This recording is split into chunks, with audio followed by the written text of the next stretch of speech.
quase 40 anos, o meu convidado de hoje fundou aquele que viria a ser um dos mais importantes grupos da cena musical portuguesa. Os Trovante separaram-se há quase um quarto de século, mas todos nós continuamos a saber de cor algumas das suas músicas mais emblemáticas. Nas últimas décadas, unimos as mãos com E por Timor, embalámos com a balada das Sete Saias, amámos perdidamente ou vivemos um caso mais. Sempre ao som dos Trovante ou de Luís Represas. Foi como foi. Afinal, eles fizeram os dias assim. Luís Represas, ainda bem que vieste. Ainda bem que me convidaste. E de repente, 40 anos. É, no instantinho. Passa no instante. Passa no instante. É engraçado que quando fazes esta apresentação e tu focas muito no Trovante. É inevitável. Ver...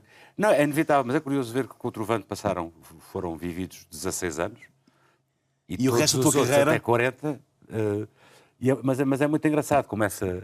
e isso é muito estigma dos que foram músicos, mas principalmente os que foram cantores de bandas, haver essa associação, acho que quase inevitável e perene, a essa ligação com a banda, e muito menos, sei lá, tu falas do Paul McCartney, falas dos Beatles, não falas dos outros anos todos que ele está sozinho. Sei que não vais levar a mal. Dos Eagles, não sei o quê.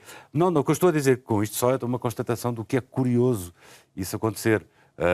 Eu tenho todo o orgulho e faz parte da minha história, faz parte daquilo que eu sou hoje. É o meu grande alicerce, de facto, é o Trovante. Não é? E todo o meu percurso sozinho vem no rastro daquilo que eu aprendi, daquilo que eu vivi com o Trovante e com todos os que lá trabalharam. Portanto, é de facto uma realidade que a mim me é cara. Só para teu consolo, ainda que eu saiba o que consolo é muito bom. Eu saiba que não vais tomar essa referência enfática sobre os Trovante, ou sobre o Trovante. Sim, exato. No final, quando me despedir, vou fazer o mesmo tipo de associação a algumas das tuas músicas a solo. Portanto, fica prometido para o final. Não, mas faz todo sentido até porque, tendo eu 41 anos, eu cresci a ouvir os Trovante. Portanto, como é óbvio. Toda esta geração que tem hoje 40, 45 anos, cresceu a ouvir uma banda que se tornou emblemática. Não, repara, eu próprio continuo a tocar nos meus espetáculos canções de Trovante. Porque eu acho que é Ainda agora neste tratamento acústico tu tens... Claro, não faz sentido por ter acabado um projeto que era uma realidade bem viva como o Trovante, que o seu património fique reduzido e fique fechado nos discos, ou fique fechado nos vídeos. As canções vivem porque são tocadas, quando são tocadas. E quando são reinterpretadas nos palcos, e é disso que se trata. Portanto, eu acho que fazendo essas canções parte do meu imaginário, da minha vida e também das vidas das pessoas, como da tua, etc., não faz todo o sentido continuar a tocá-las, porque, como eu, outras pessoas quaisquer e outros intérpretes, portanto, porque tenho imenso prazer em tocá-las e no fim de contas acabam por se enquadrar bem dentro dos espetáculos com as canções novas. Quando eu digo canções novas, às vezes são canções que já têm 23 anos ou 20 anos. Sim. Mas é engraçado quando tu dizias há bocadinho que a tua a vida que viveste com o João Gil e companhia, portanto, no Trovante, foi menor, o espaço de tempo foi menor do que esta tua vida a solo, do ponto de vista artístico, naturalmente. E quando dizias isso, não sentes... naturalmente que as pessoas nos concertos pedem-te seguramente muito mais vezes canções que são as tuas canções emblemáticas. Não sentes isso como uma espécie de caramba, ando a tocar a solo há tanto tempo e continuo-me a pedir o Perdidamente, ao 125 Azul, a Um Caso Mais? De todo, acho que isso até é um elogio, não é? Sim, porque é o reconhecimento público que... Com certeza, e quer dizer que as canções não morreram, que as canções não pararam no tempo e continuam a ser referência, muitas vezes transgeracionais, não é? Isso é muito bom. Eu gosto de ver quando acontece isso com músicos de quem eu gosto e que vou ver espetáculos que cantam canções que têm 40 anos ou 30 anos e que de repente são canções que são atuais e que parece que foram feitas ontem. Ou seja, isso faz parte da história e tenho todo o reconhecimento que isso aconteça, não é? e não me faz qualquer tipo de confusão, como digo, antes pelo contrário. Os tempos mudaram, naturalmente a tua forma de cantar mudou, a tua voz vai mudando, as tuas técnicas vão mudando também, e tu vais reinterpretando as músicas, algumas delas com 30 anos, com 25 anos, Sim. vais reinterpretando-as de outra forma. Este tratamento acústico é o teu último, digamos, é o teu último filho artístico, é uma forma de revisitares a tua carreira de uma forma mais intimista, um piano, um contrabaixo, a guitarra, a tua voz só. Eu lembro uma vez, estávamos a tocar no estrangeiro, não sei se foi na Alemanha, e a Amália Rodrigues estava no mesmo espetáculo. E nós tocámos, o Trovante tocou, e a seguir, lembro-me que à entrada do palco, dizia a Amália, lá vou tocar outra vez pela 600ª vez a Casa de Mariquinhas, ou sei lá o quê. Aquele género, lá vou eu ter que cantar outra vez isto tudo. Acontece muita gente perguntar se existe aquele fenómeno da saturação em relação às canções. Comigo não, isso não existe, não acontece. Eu acho que é qualquer coisa que é natural, ou seja, não é um esforço, não é um exercício que eu faço, que é de, quando estou a cantar as canções, estou a ver filmes na minha cabeça. E muitas vezes até me desconcentro e muitas vezes até me baralho nas letras, porque de facto estou a aproveitar aquele momento para re-referenciar as canções, Situar-te. para me ressituar, para reimaginar aquilo que as canções me trazem e que me dizem. Porque as músicas identificam-te com momentos e lugares. Tu fazes há uma timeline na tua cabeça que tem a ver com lugares, pessoas, personagens, momentos da tua vida? Sim, mas não obrigatoriamente sempre os mesmos. Percebes? Ou seja, podemos saltar de filme para filme, de personagem para personagem, de cheiro para cheiro. Agora... As músicas têm cheiro? Todos os momentos têm cheiro. Todos, para mim, têm. Agora, o que é fantástico é tu conseguires ir recriando esses momentos, não é? Não sujeitando-te também àquilo que é o inesperado do momento em que vais tocar. O que é que eu quero dizer com isto? Isto também depende muito do sítio onde tu tocas, do público que está, onde é que tu te focas quando estás a fazer o concerto, naquela canção. As variáveis são tantas, percebes? Que faz com que cada momento em que tu cantas aquela canção que já cantas há 30 anos, não é que a cantes de maneira diferente, mas é que a sintas de maneira diferente. E isso faz com que essa saturação não exista. Neste caso de tratamento acústico, a coisa vai mais longe. Ou seja, eu tenho muito o hábito de fazer os discos originais e depois transportá-los para os espetáculos de apresentação do disco com a replicação o mais fiel possível daquilo que se passou no estúdio, em termos de arranjo, de ambiente sonoro. E desta vez... Que é isso que achas que o público está à espera? Não, o público num concerto está à espera que a forma de cantar seja exatamente aquela que gosta e que se habituou a ver no... Eu não digo tanto a forma de cantar, porque eu digo muito mais, eu estava a falar muito mais no enquadramento sonoro, no enquadramento instrumental. Porque, eventualmente, as pessoas há um disco novo, esse disco novo tem uma característica que não é só o lado de composição, de escrita, mas também é o lado dos arranjos, não é? O tal enquadramento sonoro, a forma como tu, de disco para disco, alteras ou vais recriando a tua forma de revestir. Isto é quase como se fosse alta costura, não é? Ou seja, vais vestindo as canções de forma diferente. A nova coleção. À medida da nova coleção. Mas... Isso é uma vontade que eu tenho, ou seja, que as pessoas vejam no palco aquilo que se passou e porque é que é assim. Desta vez eu quis fazer a coisa exatamente ao contrário. Quis desconstruir aquilo tudo. Talvez porque este disco não tenha sido entregue, este disco Cores, o disco original anterior, não tenha sido entregue a um arranjador. E tive o privilégio de trabalhar com grandes músicos e grandes arranjadores. Mas desta vez isso foi muito mais assumido por mim. Esse lado da construção do ambiente sonoro, dos arranjos, etc. Talvez um pouco por isso também eu quis e tive muito mais essa facilidade e essa liberdade que eu me confiro a mim próprio, porque liberdade sempre tive, de virar as coisas ao contrário, ou seja, de ir para o palco com uma atitude aparentemente minimalista. E eu digo aparentemente porque um piano acústico, um contrabaixo, tem tudo menos de minimalismo. Quer dizer, o minimalismo aqui é só numérico. Exatamente. Sim, porque a riqueza melódica... Não, e a riqueza tímbrica e toda a diferença que faz entre ser um piano acústico e um contrabaixo do que ser um contrabaixo e um piano eletroacústico ou ser um piano eletroacústico e um baixo elétrico. Ou seja, esta diferença é abismal. A paleta é muito mais... É enorme. E aqui também suportado com 4 cordas, com 4 vozes. Ou seja, as canções, tanto as novas, mas também as antigas, foram sujeitas a este tratamento acústico, ou seja, ficaram enquadradas num ambiente sonoro em que nenhuma delas estava habituada, salvo perdidamente, habituada a estar. E o que é que isto confere a quem está a tocar e a mim que estou a cantar? Há aqui entre nós os três músicos, o Carlos Garcia, o Cícero Lee e eu, há aqui um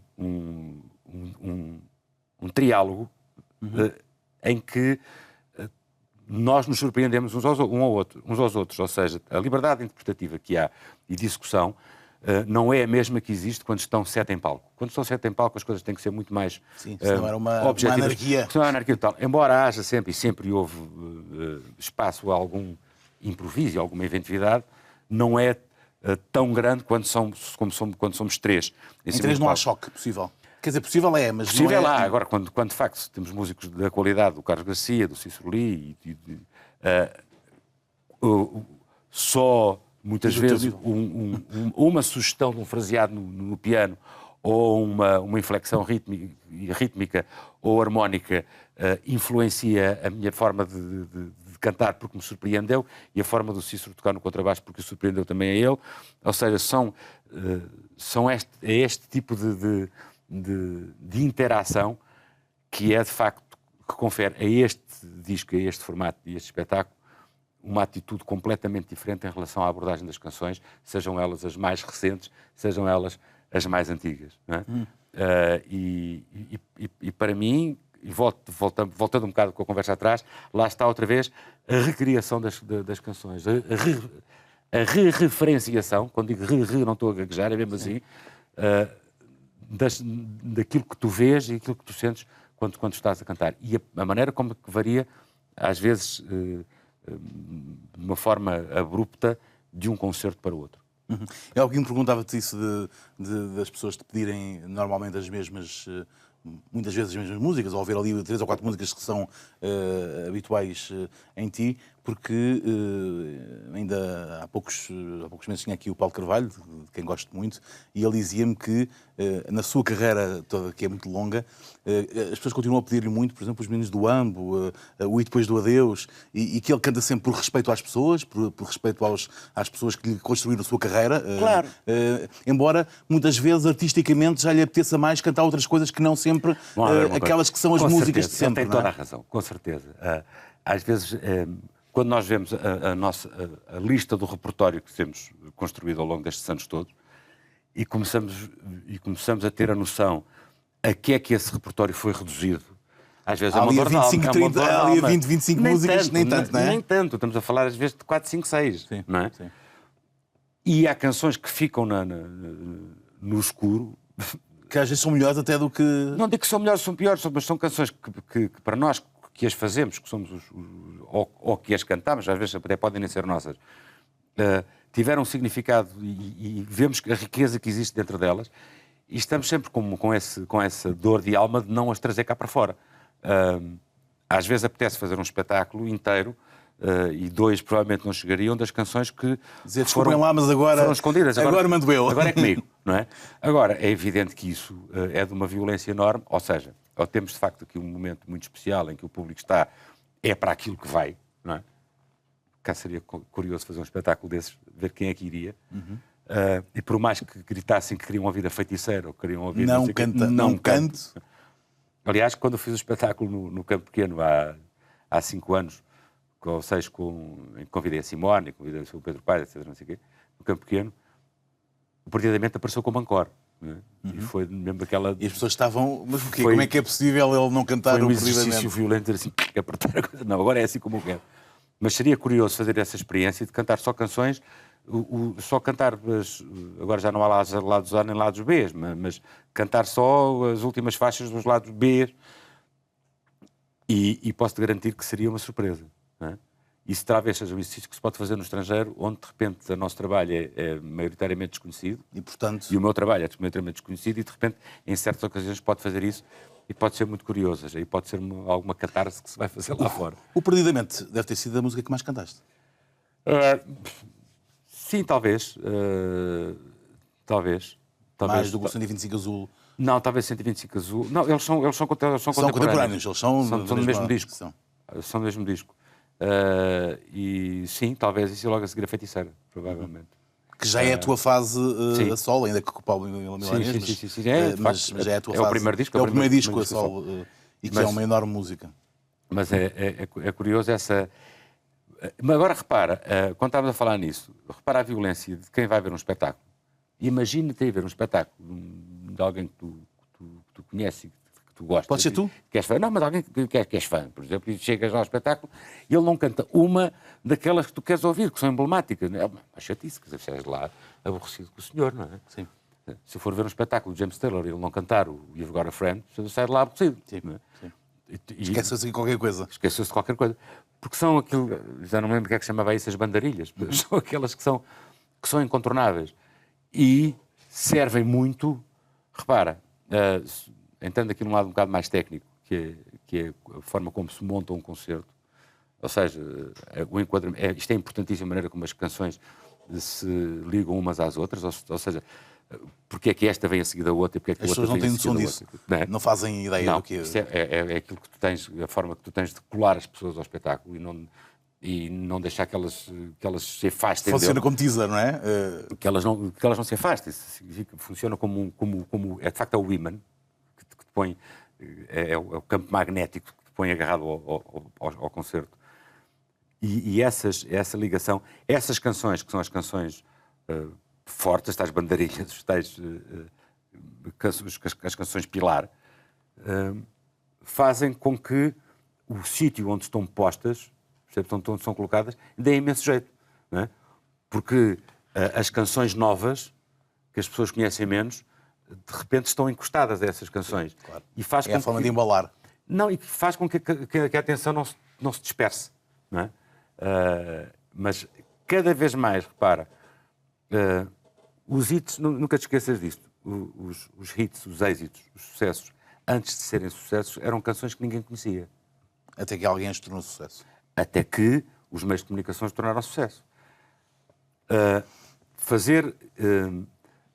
Ou seja, os sucessos vão-se fazendo ao longo dos anos, porque senão qual é o perigo que se corre? É que de repente os sucessos ficam cada vez mais tarde no tempo, não é? E havendo cada vez mais a redução de um trabalho de 14 músicas ou 13 músicas a uma canção, percebes? Isso vai diminuindo cada vez mais a criação dos tais sucessos. Repara que isto tem muito que se lhe diga, percebes? Em termos de renovação de repertório, de renovação de artística. O teu último disco de originais, antes deste tratamento acústico, desta revisitação ao teu repertório, tinha sido o Cores, em 2014, o ano passado. Este nome Cores é uma forma de mostrar que o país estava, ou está, cinzento demais? Não, repara, não foi por aí que eu quis ir. Não é só o país que está cinzento, está tudo cinzento. Nós não podemos olhar para o país só como um núcleo. Se olhares à volta, de facto, este cinzentismo foi uma mancha que se alastrou pelo mundo inteiro. Somos todos iguais? Quanto mais se normalizam as coisas, mais cinzentos nós somos, não é? E o que me sugeriu nas cores foi exatamente esse lado opcional, que nós cada vez estamos a perder mais, porque é tudo muito parecido, é tudo muito igual, e quem foge muito daquilo não está dentro do bando, não está dentro da tribo. Às vezes é bom. Repara, a questão é... Claro que é bom, mas a grande questão é onde é que estão as tuas possibilidades de escolha, não é? As pessoas lá em casa estão a ver aqui um cenário muito bonito, nós estamos aqui a gravar, mas isto de facto aqui atrás é tudo verde, não é? E se nós olharmos para isto que é tudo verde, não é? O que é que acontece? Qual é a opção que nós temos aqui? É verde, não é? Ou seja, é toda esta normalização que existe em termos de atitude, até na própria criatividade da música. Tu repara, mesmo tendo em conta aquilo que de repente se convencionou chamar a world music, que foi a forma de se conseguir pôr dentro de uma embalagem aquilo que não era... Tornar mainstream aquilo que não era mainstream, não é? Não, é aquilo que não era mainstream, pelo menos ter uma embalagem que se identifique, não é? Estás a ver catálogo. A necessidade que há tens aqui duas paredes, uma que é... Estás a ver? Até isso não chegou para criar o espaço que tudo o que está dentro dessa caixa deveria ter, em termos de exposição e em termos de reconhecimento e de conhecimento em relação àquilo que está na grande indústria e na indústria que cada vez tem um motor mais forte e mais pesado, que foi uma forma também de responder ao grande desabar depois das novas tecnologias. Esse caminho é irreversível. Esse caminho é irreversível. Agora, eles têm que, de facto, a indústria da música tem que encontrar soluções, não é? Que deviam ter começado a pensar há muito mais tempo. Não é? Olha, tu ainda te preocupas, enfim, preocupar, acabaste de não ser a pergunta certa, mas tu ainda, ou a forma certa de perguntar, mas tu ainda olhas para os números de vendas de discos como se olhava antigamente? Não pode ser. É uma pergunta que eu faço recorrentemente aqui a artistas da tua geração, e a resposta é sempre a mesma, que é... Hoje em dia isso já não conta como antigamente. A não ser que tu tenhas um lado masoquista muito evidente, não é? Que te queiras apunhalar, porque de facto é uma miséria, não é? A não ser que tu tenhas criado um epifenómeno qualquer que de repente que tenha explodido por qualquer lado, ou que aldrabes os números, ou qualquer coisa, mas de facto a realidade é assustadora. Vendem-se poucos discos hoje. Vende cada vez mais, e tu vais vendo que cada vez mais o espaço dos discos nos sítios onde se vendem discos é cada vez menor. Ou são de facto as grandes cadeias que vendem os discos e que de facto vão-se reduzindo cada vez mais, ou tens lojas que são especializadas na tal embalagem, na tal música que eu quase que digo que as pessoas podem chamar a música esquisita, não é? Porque é igual à outra toda, que tu podes ir comprar e podes ir procurar. Portanto, os discos hoje em dia funcionam muito mais como cartões de visita. Eu há bocadinho, quando estava a falar naquela questão do criar os hits e criar os sucessos, há uma realidade hoje em dia na relação entre a música, as editoras e as rádios completamente diferente do que havia. Eu lembro-me, na época do LP, etc., de irem os promotores entrarem na rádio, levarem o disco e entregarem o disco. Eu fiz rádio e nessa altura era assim, claro. Tomas lá o disco. O que é que tu fazias? Olhavas para o disco e fazias uma coisa que se chamava picar o disco. Claro. Não era? Ouvias tudo e depois mas picavas, só ouvias do princípio, percebes? E de repente, podia não ser a primeira, podia não ser a segunda, às vezes era a terceira. Vocês diziam, não, quero esta. Aliás, lembro-me de uma história muito engraçada com o Luís Filipe Barros, quando ele tinha o Rock and Stock, e que ele queria... O Rock and Stock temos em 1982, por aí, 81. Início da década de 80. Quando o Trovante lança o Baile do Bosque, que é o disco, que é um bocado o disco Catapulta. E de repente toda a gente agarrou na balada das Sete Saias. E o Luís Filipe Barros queria passar Trovante e a balada das Sete Saias no Rock and Stock, e não sabia como. Então ele coçava-se todo, dizia, não sei como é que é do que é passar, mas eu tenho que passar isto, mas como é que eu vou fazer? E de repente lembrou-se, espera aí, já sei como é que vou fazer isto. A balada das Sete Saias tem duas partes, tem uma parte mais lenta e uma parte mais rápida. Começou a passar da parte mais rápida para o fim. Não é? Chegou a terceiro lugar do Rock and Stock, do Top Rock and Stock. Isto é notável em termos de como é que o empenhamento de um radialista, do animador de rádio, consegue, de facto, levar a água ao seu moinho. E, hoje em dia, essa tua autoridade de veres num disco todo... Não, hoje em dia, as coisas, sabes como é que são?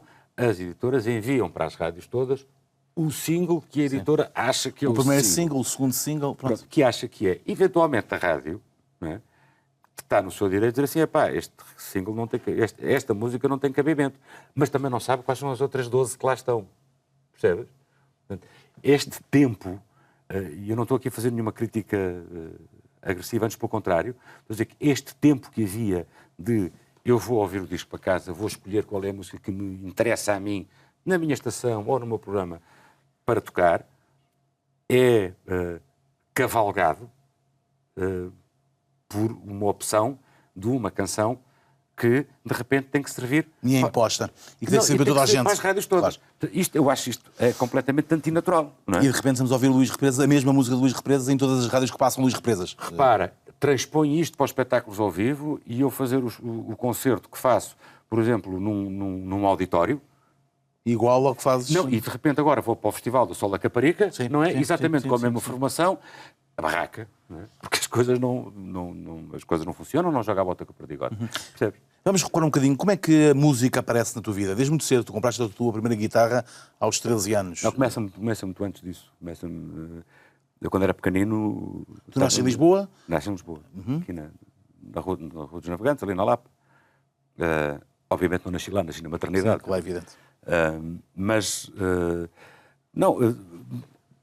De facto, desde pequenino, todos nós, os 3 irmãos lá em casa, cantávamos imenso. E cantávamos imenso, não éramos com os outros, andávamos sempre a cantar lá pelos cantos. E tudo isso é alimentado e tudo isso é valorizado quando tu tens a sorte de ir para uma escola primária, onde tens uma professora de canto coral que nessa altura, juntamente com uma colega de uma outra escola, da Escola Ave Maria, eu estava no Lar da Criança. E a professora Elisa Wanon, que eu lhe mando aqui um grande beijo, se me tiver a ver, que é, juntamente com a professora Salomé Vieira, acho eu, da Escola Ave Maria, tinham as duas trazido e começado a desenvolver um método de educação musical das crianças que não tinha nada a ver com... que era completamente... Até aí.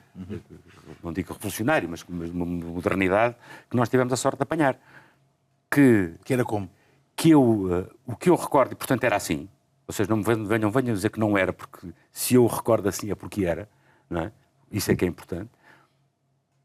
Nos comunicava a música não como cançõezinhas, não como atirei o pau ao gato, mas como sons diferentes, timbres diferentes, a música como elemento da natureza, como elemento natural, que é indissociável do nosso estar em cima deste planeta. Ou seja, este planeta, quando gira, faz música. Não é? E isso é uma percepção fantástica, de facto, portanto, e é a forma de ensinar... Portanto, não nos metiam uma flauta para a boca abaixo, como fazem as crianças agora, percebes? E não, era por aí. Claro que, obviamente, depois, a partir daí, isto era tudo o princípio de depois começarmos a saber cantar individualmente, saber cantar em coro, saber o que é sabermos perceber, sabermos ouvir-nos e ouvir o outro, não é? Isso é fundamental. E isso aprende-se na música, aprende-se com a música. E tive essa sorte, obviamente, que desenvolveu-se. Eu tinha alguma coisa cá dentro ou genética, se calhar vem do meu avô, do pai da minha mãe, não sei, mas que me levasse a isso. Isso foi desenvolvido pela professora Elisa Wanon, que depois, mais tarde, no Liceu Pedro Nunes, tive outra vez a grande sorte de apanhar um grande professor, que se já morreu, infelizmente, o professor Edmundo Machado Oliveira, um açoriano que tinha ido para os Estados Unidos tirar cursos e mais cursos de direção de coros e não sei o que, não sei, fantástico, quando chega cá a Portugal para ir dar aulas para o Conservatório Nacional, obviamente, fruto dos tempos, não tinha equivalência. Portanto, disputaram com ele no ensino secundário, para a nossa grande sorte. Né? E as aulas de canto coral no Pedro Nunes deixaram de ser o recreio, número 2, deixaram de ser a bandalheira total, para de repente serem as aulas mais concorridas do liceu, e o Pedro Nunes deixou de ser um liceu onde a música aparecia como qualquer coisa complemento mas um complemento muito chato, para de repente ser um liceu onde a música imperava. Tínhamos um orfeão com 300 e tal figuras, tínhamos, enfim, no horário pós-escolar, pós-curricular, tínhamos núcleos de quem tocava guitarra, quem tocava não sei o quê, juntávamos em grupos para... Ou seja... E foi aí que percebeste que a tua vida haveria de passar pela música? Não percebi nada disso. Não? Então, em que momento é que, a música em que percebes? foi acontecendo, porque a música foi-se insinuando e foi um bocadinho no qual eu queria ser, era médico. E de repente que as coisas começaram a correr mal, a matemática começou a ser obrigatória para entrar em medicina, e eu sempre tive uma relação com a matemática um bocado para o estranho. Depois...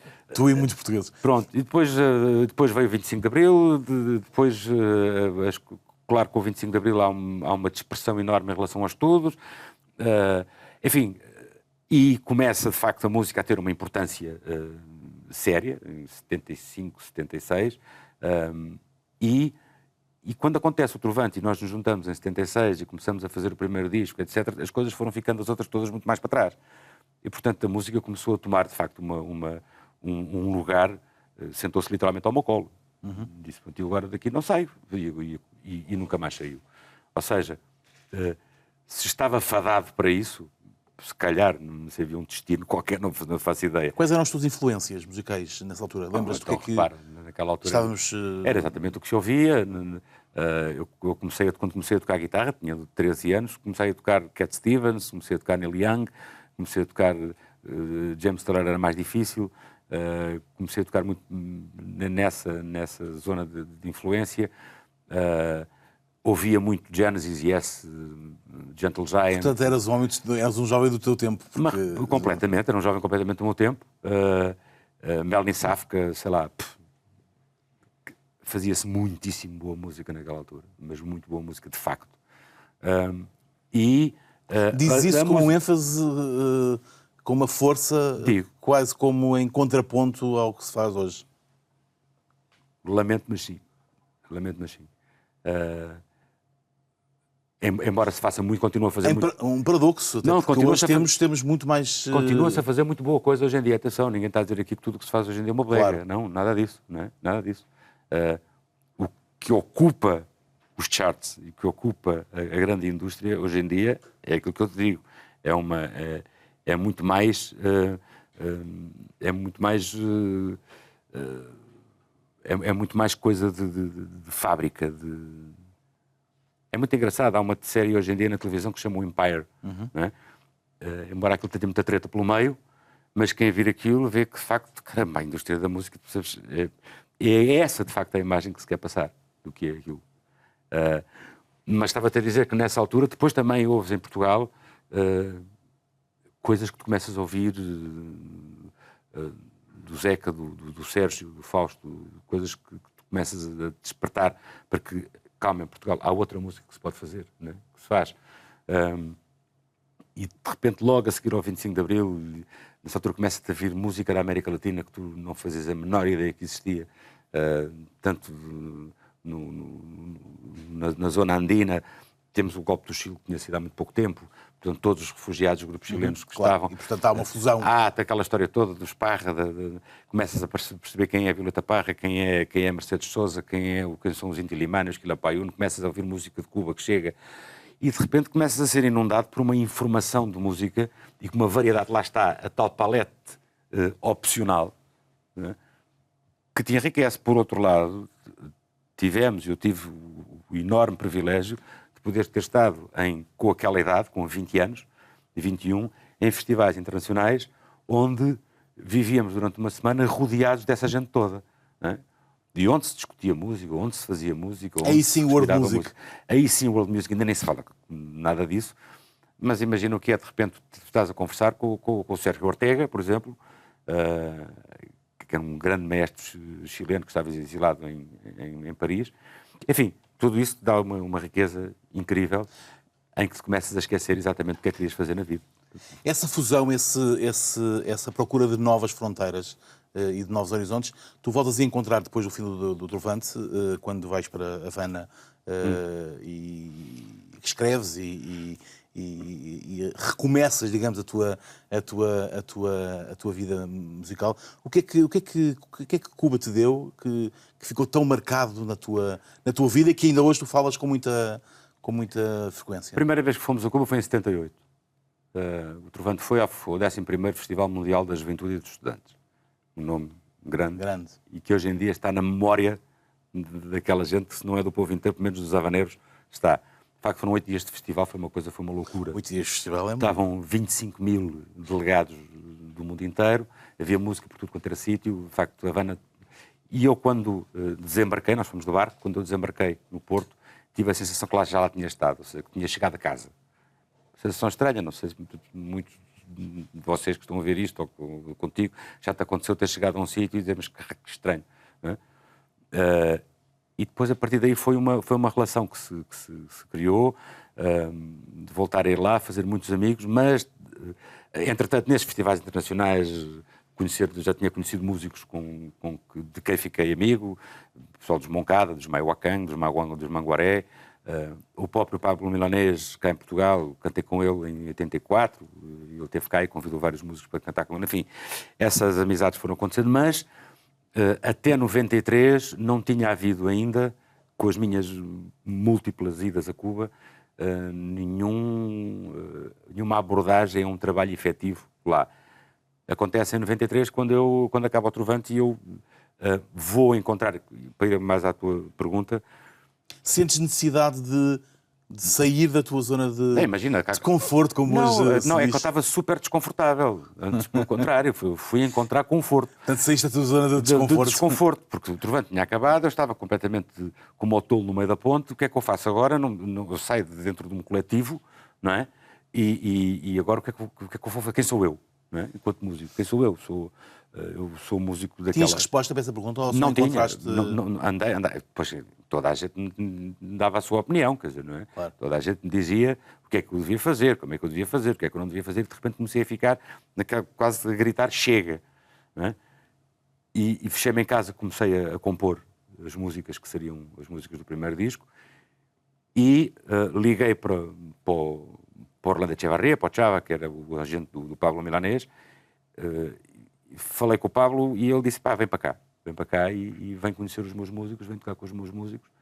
E é aí que eu conheço o Miguel Núñez e todo o grupo do Pablo, que ainda hoje toca com ele. Mas agora, estou em Madrid agora a fazer espetáculos. E eles agarraram as minhas canções. E o que é que eu fui... Perguntas-me o que é que eu encontrei lá.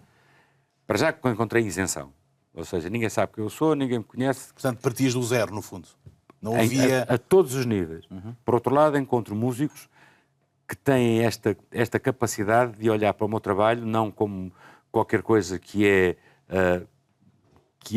de uma normalização internacional, mas é como qualquer coisa específica, que é um músico português, que não é um músico cubano, nem colombiano, nem mexicano, mas é um português que tem uma cultura que eles não conhecem, mas tem uma característica própria, mas que gosta também de elementos e de informação que chega da música cubana.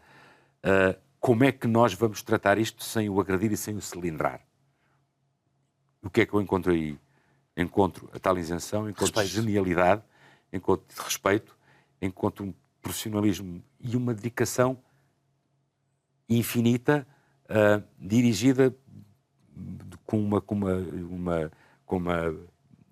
precisão àquilo que se quer. Ainda por cima, a trabalharmos numa altura, em pleno período especial, onde não havia nada. E quando eu digo nada, é praticamente nada, não é? Naquela altura. Ou seja, resumindo isto tudo, o que é que eu procurei? Identidade. E foi aí que eu me identifiquei e que eu consegui olhar-me e ver-me no espelho. E hoje já sabes responder a essa pergunta. Quem sou eu? Sim, mas é uma pergunta que não tem resposta. Quer dizer, quem sou eu é aquilo que tu vês aqui. Musicalmente, consegues definir-te musicalmente? Musicalmente sou aquilo que sempre fui. Ou seja... Sou como sou. Não tenho... É como sou. Não tenho... Repara, não tenho limites de fronteiras. Não considero a música como um animal enjaulado, ou seja, limitado a fronteiras. A música é, de facto, uma arte completamente transfronteiriça, que tem uma linguagem única que se chama musiquês, em que, partindo de um princípio e de um alicerce que é que sou eu, ou seja, que é qualquer coisa que isso aí não se consegue explicar, que é a forma como tu concebes e como tu crias, isso aí não tem explicação. A outra explicação é que eu sou permeável àquilo que me toca e àquilo que me emociona e que me move. E como tal, sou permeável àquilo que me chega de outras culturas e que pode enriquecer aquilo que eu tenho e a tal coisa que é inexplicável. E como tal, não faço aquilo que sempre fiz na música. No Trovante nós fazíamos assim e eu continuei a fazer assim. Por isso é que eu nunca gravei nenhum disco a solo enquanto estava no Trovante. Não fazia sentido. Se a música que eu gostava de fazer estava ali, para que é que eu ia fazer na porta ao lado a mesma música que eu gosto de fazer, não é? Portanto, há aqui... eu sou um músico e, enquanto compositor, não me confino a conceitos.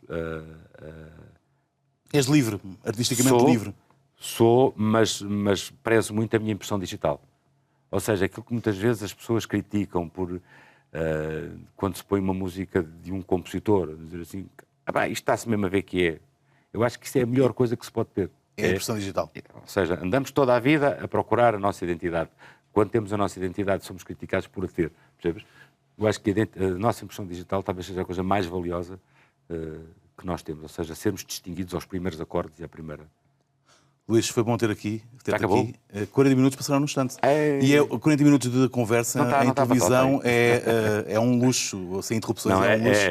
Muito obrigado. E foi bom termos tempo para conversarmos sobre a tua vida e a tua carreira. Muito obrigado. Que vieste. Gostei muito. Ainda bem que convidaste. Muito obrigado. Já fora do tempo, chegamos ao fim desta emissão de hoje. Nos últimos 40 minutos, ao fim e ao cabo, percorremos o mundo de Luís Represas com a sua Chave dos Sonhos. É assim todas as semanas, no Ainda Bem Que Vieste, na RTP. De hoje a 8 dias, estamos de volta e já sabe, voltamos a contar consigo. Da próxima vez.